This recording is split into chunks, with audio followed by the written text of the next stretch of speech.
It's been said that the most dangerous part of climbing Mount Everest is not in the ascent, but the downhill journey, for this is where most people get into trouble.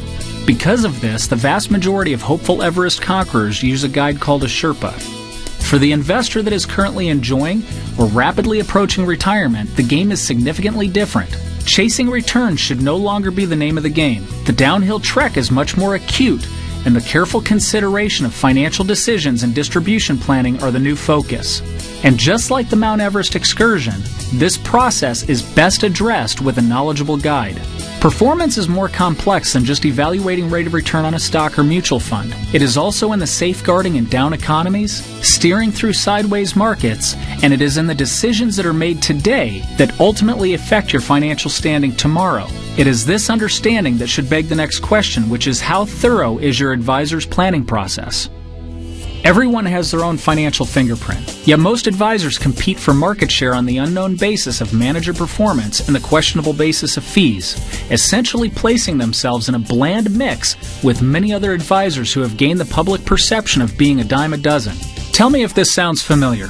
Last time you sat with an advisor who purported to have a financial plan prepared, the meeting went something like this. Currently, your monies are allocated like this, and according to historical data, this allocation should potentially return you 5.5% rate of return going forward. Next, they went on to describe that they were going to ask several questions to profile you, which is a way to determine what your true tolerance level for risk is. Then, based on your answers to those questions, they proceeded to share a story like, having a balanced portfolio is like maintaining balanced tires in your car. If left unchecked long enough, it could cause you wear and tear and potentially become fatal.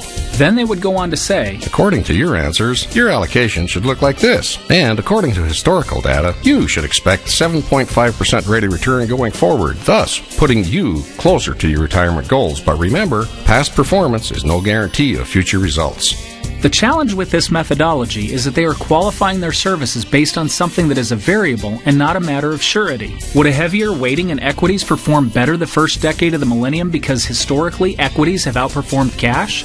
This is why we have chosen to subscribe to the idea of control what you can, manage what you can't. And this is why we perform what we refer to as financial variance testing for our clients. Financial variance testing is a fancy way of asking, what if, what if, what if? What if we make this financial decision as opposed to that decision? How do we hold our debt? Should we restructure it? Do we hold the most optimal investments for us? If not, what are the right holdings? Should we buy long-term care insurance? If so, how does this affect us? One example of this testing is something that we call liquid asset priority. Liquid asset priority is the priority by which you liquidate assets during retirement to meet funding requirements. You see, each account type like CDs, mutual funds, stocks, etc. is separated by three major characteristics: taxes, expected rate of return, and fees. Because of this, there is efficiency to be gained or lost by the way you distribute these assets, and the way you choose to distribute these assets in retirement as you need them could have huge implications on your future financial stability. In this example, we have several different accounts that Mr. and Mrs. Sample have accumulated over the years. You can see that they have $475,000 in taxable assets, $175,000 in tax-exempt, $200,000 in equity assets, $350,000 in tax-deferred, and $150,000 in each of their pensions. We have put together two scenarios.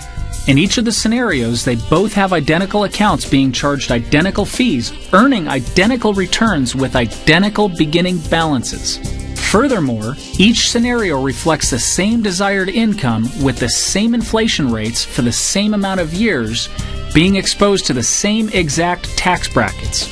So it makes sense that they would have the same financial outcomes, right? However, by the simple act of changing the manner in which these assets were dispersed, you can see that there is a clear difference in the ending result. In the example without liquid asset priority applied, the clients ran out of money at age 89. Conversely, the clients who had applied liquid asset priority enjoyed income through age 90 and still had $652,000 left over. Account for the money that was not funded during the age of 89 for client A, and you will see a total difference of $764,000. Let me put it another way. $764,000 over the 26 years in this scenario is equivalent to a 50% rate of return on the starting balance of their accounts.